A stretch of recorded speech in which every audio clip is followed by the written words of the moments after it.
So a win at last. It feels good to have a bit of positivity around, doesn't it, Brian? We'll get into talking about the specifics of how we got there in a minute, but how important was it just to get that result, just to stop the bleeding, as Hamer Halgrimsson would say? I think it was vital, Anne-Marie. We've all been waiting for a win for a while. I know John O'Shea got a win, the friendly game with Hungary, but in a competitive game, there's been so many bad nights. And the two fixtures with England and Greece were quite depressing.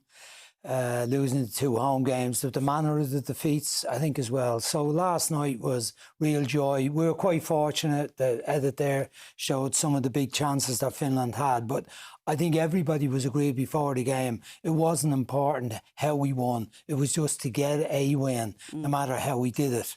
And it was a mixed bag, but overall it was two very good goals, and it was brilliant that they got it across the line and hung on a little bit, particularly at 1-1.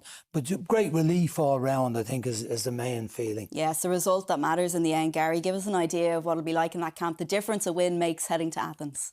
Oh, it'd be huge, absolutely. For this group of players, for this new manager, this is a squad that has found ways to lose games so often.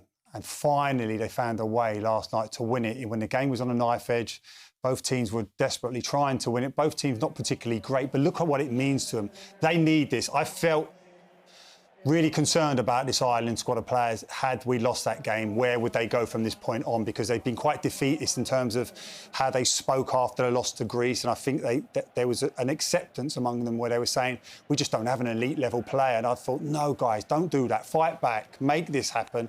And they did just that.